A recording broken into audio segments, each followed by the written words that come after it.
இயேசு கிறிஸ்துவின் கிருபையுள்ள நாமத்தில் உங்கள் யாவருக்கும் என் அன்பின் வாழ்த்துக்கள். பாயின்செட்டியா பிளான்ட் என்ற ஒரு பிளான்ட்டை குறித்தான் இன்றைக்கு நாம் பார்க்க போகிறோம். இதை நீங்கள் பார்த்தீங்கன்னா கிறிஸ்மஸ் ட்ரீக்கு கீழே அழகாக இதை வைத்திருப்பதை நீங்கள் வீடுகளில் நீங்கள் பார்க்கலாம். இதற்கு என்ன அவ்வளோ ஒரு விசேஷமான ஒரு காரியம் என்று நீங்கள் நினைத்து கொண்டிருந்தீர்கள் என்றால் என்ன காரியம்னு பார்க்கும் பொழுது ஒரு மெக்சிகன் ஸ்டோரி ஒன்றை நான் வாசித்தேன். இதில் என்ன சொல்லப்படுகிறதுனா, ஒரு கிறிஸ்மஸ் ஈவ் அன்னைக்கு இந்த 24ஆவது தேதி என்ன நடந்துச்சான், ஒரு சின்ன பிள்ளை ஒன்று சர்ச்சுக்கு போகணும்னு சொல்லிட்டு அதை ஆசைப்பட்டுச்சான். ஆனால் அந்த கிட்ட காசே இல்லாதனால ஒரு ஆஃபரிங் நம்மளால் எடுத்துகிட்டு போக முடியலையே நம்ம சர்ச்சுக்குன்னு சொல்லிட்டு ரொம்ப வருத்தத்தோடு கூட ஒரு ரோட் சைடில் அது உட்கார்ந்து கொண்டிருந்தான். அப்படி உட்கார்ந்து கொண்டிருக்கும் பொழுது வானத்திலிருந்து ஒரு தேவதூதன் ஒன்று இறங்கி வந்தானா. வந்துட்டு கேட்டானா, எதற்காக சின்ன பிள்ளையே இந்த இடத்துல அமைதியாக அழுது கொண்டு உட்கார்ந்துட்டு இருக்காரு, வாட் இஸ் த ரீசன் அப்படின்னு கேட்டாங்க. உடனே அந்த பிள்ளை சொல்லிச்சான், நான் சர்ச் போகணும்னு எனக்கு ஆசையா இருக்கு, ஆனால் என் கையில் ஒரு ஆஃபரிங் கூட இல்லை, நான் ஏதாவது எடுத்துட்டு போயிட்டு சர்ச்சில் நானும் ஒரு கிஃப்ட் கொடுக்கணும் பேபி ஜீசஸ்க்கு நான் நினைக்கிறேன், but there is nothing in my hand right now, என் கை வெறுமையாக இருக்கிறது, அதனால நான் போக முடியாமல் நான் இங்க உட்கார்ந்து அழுது கொண்டிருக்கிறேன்னு சொல்லிட்டு அந்த பிள்ளை தன் வருத்தத்தோடு கூட கண்ணீரோடு கூட இதை தெரிவித்ததான்.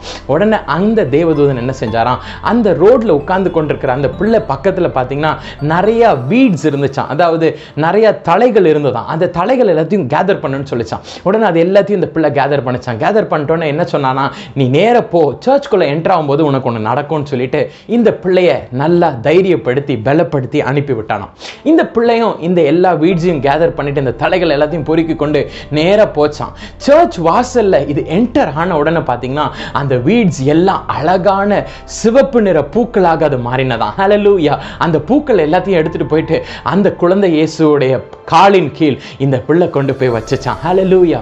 என் அன்பு சகோதரனே சகோதரிகளே, யோவான் எழுதின சுவிசேஷம் 12வது அதிகாரம் 24வது வசனத்தில் எனக்கு ரொம்ப பிடிச்ச ஒரு வசனம். அந்த வசனத்தில் நீங்கள் பார்க்கலாம், கோதுமை மணியானது நிலத்தில் விழுந்து சாகாவிட்டால் அது தனித்திருக்கும், செத்ததையாகில் மிகுந்த பலனை அது தரும் என்று பார்க்கிறோம். என் அன்பு சகோதரனே, தலைகளாக இருக்கிற உங்களையும் என்னையும் அவர் அழகான பூக்களாக மாற்றுவதற்காக அந்த கோதுமை மணியாகி இயேசு கிறிஸ்து இந்த பூமிக்குள்ளாக அவர் விதைக்கப்பட்டார். என் அன்பு சகோதரனே, உனக்கு இருக்கும் வெறுமையையும், உனக்கு இருக்கும் வேலையில்லா திண்டாட்டத்தையும், உனக்கு இருக்கும் கண்ணீரையும், உனக்கு இருக்கும் கவலைகளையும், என் அன்பு சகோதரி, உனக்கு இருக்கும் பண நெருக்கடியும், உனக்கு இருக்கும் சோர்வையும், உனக்கு இருக்கும் பலவீனத்தையும் அவர் போக்குவதற்காக, அவர் உனக்கு சுபிட்சமான ஒரு வாழ்வை கொடுக்க வேண்டும் என்பதற்காக அவர் கோதுமை மணி போல இந்த பூமிக்குள்ளாக அவர் விதைக்கப்பட்டார்.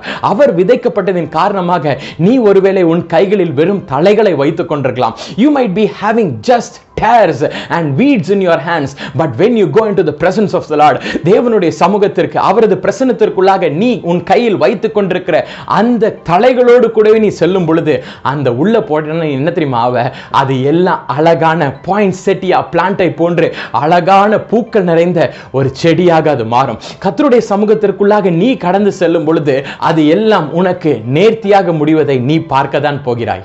என் அன்பு சகோதரனே, உனக்கு சந்தோஷமான வாழ்வை கொடுக்க வேண்டும், உனக்கு ஆசீர்வாதம் உள்ள ஒரு வாழ்க்கையை அவர் அருள வேண்டும் என்பதற்காக தான் அவர் இந்த பூமிக்குள்ளாக விதைக்கப்பட்டார். He was just buried into this ground. He was buried into this world. அவர் இந்த உலகத்தில் கல்வாரி மலையில் அவர் விதைக்கப்பட்டார்.